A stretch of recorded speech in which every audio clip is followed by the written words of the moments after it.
Приветствую вас на канале про кино. Здесь мы говорим только про те проекты, которые достойны вашего внимания. Приходит время, и мы задаемся вопросом, а что собственно сегодня посмотреть? И чтобы вы не тратили время на поиски, мы сегодня для вас подготовили подборку увлекательных, рейтинговых сериалов, которые точно сделают ваш вечер не скучным. Они есть в свободном доступе и отличном качестве в интернете. От вас взамен мы ждем всего лишь вашу подписку на наш канал. Это позволит вам и дальше получать информацию об интересных проектах. У тебя есть возможность поддержать нас донатами. Если ты готов это сделать, то найди ссылку в описании ролика или на главной странице нашего канала. Ну а мы поехали! Эта история происходит в маленьком городке Туманного Альбиона. Главная героиня в результате травмы на рабочем месте лишается части руки. Подавленная и одинокая женщина, выгуливая свою собаку на пустынном пляже, знакомится с темнокожим мужчиной. Там они случайно наталкиваются на потерпевший крушение рыбацкий катер, на борту которого оказывается большая партия кокаина. Но что стоит за этой находкой? Возможность легкого обогащения или быстрый способ умереть? Наши герои в этом видят первое. Они решают забрать наркотики себе, чтобы потом продать, а деньги поделить. История о лодке – это британский захватывающий триллер с элементами хорошего английского юмора, изобилующий драматическими поворотами сюжета и напряженными моментами. По своей атмосфере и стилю он чем-то напоминает известный сериал «Фарго». Хорошо проработанные персонажи, мастерство режиссуры и интригующий сюжет сделали этот сериал привлекательным для широкой зрительской аудитории. И пусть вас не пугает отсутствие громких имен среди актерского состава. Сериал действительно хорош, и его стоит посмотреть. Ранчо семьи Даттонов расположено в национальном заповеднике Йеллоустоун. Глава семейства Джон вполне добрый и миролюбивый человек, но это до тех пор, пока его родные не становятся объектами нападений влиятельных людей. Для увеличения своего капитала они хотят заполучить землю, принадлежащую главному герою. За предложением огромной суммы денег следует решительный отказ, и оппоненты прикладывают все усилия для создания условий для банкротства семьи. Джон делает все возможное, чтобы защитить свое ранчо от крупной корпорации. Йеллоустоун – это драматический сериал. Флагманом актерской команды является исполнитель главной роли оскароносный Кевин Костнер. У многих, услышав это имя, сразу возникает образ телохранителя в одноименном фильме с Уитни Хьюстон. Из актеров еще отмечу харизматичную Келли Райли, сыгравшая в 2 частях фильма «Шерлок Холмс», Уэс Бентли из «Голодных игр» и узнаваемый Дэнни Хьюстон, снявшийся в фильмах «Большие глаза» и «Во все тяжкое». Сериал вышел в 2019 году и имеет внушительный рейтинг 8,7. «Медленные лошади» – так прозвали второсортный отдел для провинившихся агентов британской разведки. Руководит аутсайдерами деспотично-токсичный Джексон Лэмб. К нему в отдел попадает и Ривер Картрайт. Отныне опытный агент вынужден заниматься бумажными делами в офисе. Внезапно отделу дают возможность проявить себя в запутанном деле. Лэмбу и его подопечным придется принимать активное участие в раскрытии заговора. «Медленные лошади» – сериал в жанре шпионского триллера. В основу сюжета легла серия романов Микки Геррона «Слава башня». В актерской команде один из лучших современных голливудских актеров оскароносный Гарри Олдман, которого мы прекрасно знаем по ролям полицейского в фильме «Леон Киллер» и «Зорго в пятом элементе». Также в сериале играет Джек Лауден, снявшийся в фильмах «Дюнкерк» и «Две королевы», Кристин Скотт Томас, номинантка на премию «Оскар» за фильм «Английский пациент», и Стивен Уоддингтон, наиболее известный по главной роли в исторической драме «Эдуард II». Премьера 4-го сезона ожидается в конце 2024 года. Также объявлено, что сериал продлен на 5-й сезон. Сэнди Камински когда-то успешный актер, но годы славы и успеха позади, и теперь для возрастного актера нет работы в кино. Что уж говорить о главных ролях, когда уже и второстепенные не предлагают. Актер в отставке решается открыть собственную актерскую школу. Норман – бывший агент Сэнди и его друг. Он переживает смерть своей жены, с которой прожил больше 40 лет. Двое стариков скептически смотрят на жизнь. Они оказались не готовы к старости и невостребованности. При всем этом герои с иронией относятся к себе и друг к другу. «Метод Камински» – комедийно-драматический сериал. Невероятное актерское созвездие возглавляет обладатель 2 премий «Оскар» Майкл Дуглас и обладатель премий «Оскар» и «Золотой глобус» Алан Аркин.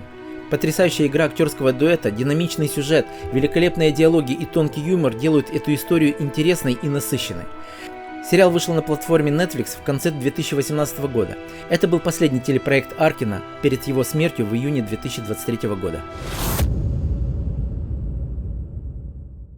Сегодня всем известно, что первыми на Луну высадились американские астронавты. Этот сериал рассматривает альтернативный вариант. Как могла бы развиваться история, если бы первыми на Луне были советские космонавты? Такой ход событий явно изменил бы историю не только космической гонки, но и отразился бы на событиях во всем мире. Сюжет начинается с того, что на Луну первым ступает Алексей Леонов. Этот факт отражается на репутации НАСА. Но для Америки проигранная битва – это не проигранная война. Новый этап соперничества – кто первый построит базу на Луне. Ради всего человечества – фантастический драматический сериал. В актерской команде выделю, пожалуй, только Джоэла Киннамана, известного многим зрителям главной ролью в фильме «Робокоп». В его послужном списке и рейтинговые сериалы «Карточный домик» и «Ханна». В сериале про космическую гонку также задействовано много и других актеров, чьи имена пока мало известны. Сериал стартовал в конце 2019 года, и сегодня его рейтинг на IMDb составляет космические 8,1. Первый сезон этого сериала поведает зрителю историю 3 женщин. Все они жили в одном особняке, но в разное время. Каждая из них сталкивается с супружеской неверностью. В каждом случае события приводят к убийству. Второй сезон рассказывает совсем другую историю. Альма – скромная домохозяйка. О таких говорят серая мышь. Она смиренно живет тихой жизнью, но однажды в ней просыпается непреодолимое желание стать идеальной. Для достижения своей цели она начинает врать, убивать и манипулировать. Ее оппонентка Рита Кастильо. Она красивая, смелая и сильная женщина. Главный ее интерес – деньги, а красота для нее – это сила. Обе готовы на все ради своей цели. Почему женщины убивают? Костюмированный, стильный, комедийно-драматический веб-сериал. Ярких персонажей воплотили целый букет прекрасных актеров. Так что если вы задаетесь вопросом, что посмотреть сегодня вечером, то этот рейтинговый сериал – хороший выбор.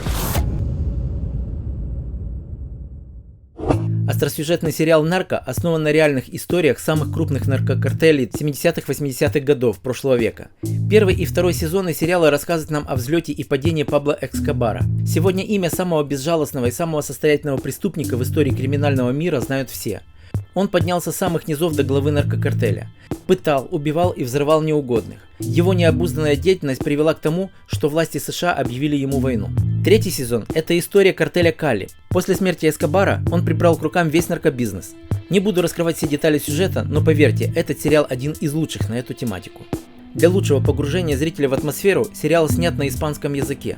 Роль Пабло Эскобара безупречно исполнил бразильский актер Вагнер Маура.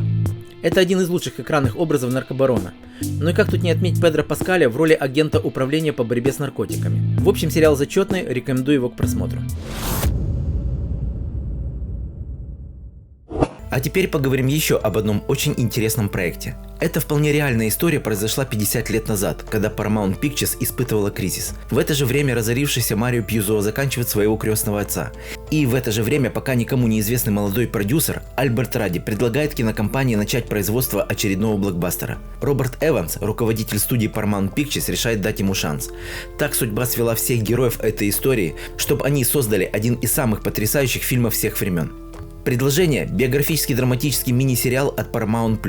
Это подробный рассказ о создании гангстерского фильма Фрэнсиса Форда Копполы «Крестный отец». Этот фильм шел в кинотеатрах больше года при полных залах. Этот рекорд не смог повторить ни один проект до этого дня. В сериале собрана прекрасная актерская команда. Проект адресован в первую очередь большой армии почитателей мировой классики. А тем, кто не смотрел «Крестного отца», рекомендую начать с просмотра фильма. Сериал состоит всего из одного сезона, который включает в себя 10 эпизодов. Ну что, у меня на сегодня все. Теперь ты вооружен и опасен и знаешь, что посмотреть. Не забудь оставить свой отзыв о просмотренном. Это поможет определиться другим. Смотрите и другие наши ролики, вы найдете там много интересного. Всем пока-пока, услышимся.